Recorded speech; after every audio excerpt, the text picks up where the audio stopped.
ஒரு முக்கிய செய்தி வந்திருக்கிறது, என்னவென்று பார்க்கலாம்.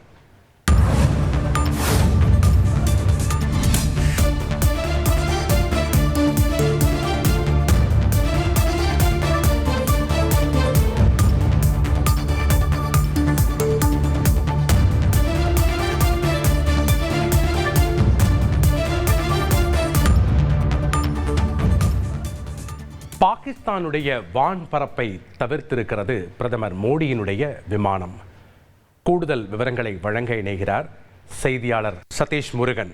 வணக்கம் சதீஷ் முருகன், இது தொடர்பான முழு விவரங்களை பதிவு பண்ணுங்க. வணக்கம் ஜபஸ்ரீ. அரசுமுறை பயணமாக இந்திய பிரதமர் சவுதி அரேபியாவுக்கு சென்றிருந்த நிலையில காஷ்மீர் பஹல்காம் பயணிகள் தாக்குதலானது நடைபெற்றது. இதனை அடுத்து உடனடியாக தனது பயணத்தை ரத்து செய்து இன்று காலை இந்திய விமானப்படையினுடைய போயிங் விமானத்தின் மூலமாக சவுதி அரேபியாவிலிருந்து இந்தியா திரும்பியிருக்கிறார் இந்திய பிரதமர். இந்த நிலையில இந்தியாவிலிருந்து சவுதி அரேபியாவுக்கு சென்ற பொழுது இவருடைய இந்திய விமானப்படையினுடைய விமானம் பாகிஸ்தான் வான்பரப்பின் வழியாக ஓமனிலிருந்து சவுதி அரேபியா வழியாக சென்றிருந்தது.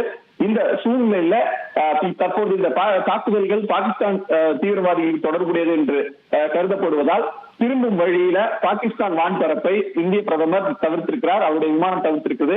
பாதுகாப்பு காரணங்களுக்காக தன்னுடைய பயணத்தின் போது திரும்பி இந்தியாவுக்கு வரும் வழியில அரபிக்கடல் வழியாக வந்து அதன் வழியாக சுற்றி வந்திருக்கிறார். குறிப்பாக பாதுகாப்பு காரணங்களுக்காகவே இந்த பயணத்தின் சவுதி அரேபியாவிலிருந்து இந்தியா திரும்பும் பொழுது தன்னுடைய விமானம் அந்த பாகிஸ்தான் வான்பரப்பை தவிர்த்ததாகவும் தகவல்கள் தெரிவிக்கப்பட்டிருக்கிறது.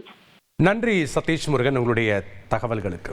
அலாவுதீன் நாட்டை காப்பாற்ற போராடும் சாமானிய இளைஞனின் சுவாரஸ்ய கதை தினமும் இரவு 8 மணிக்கு.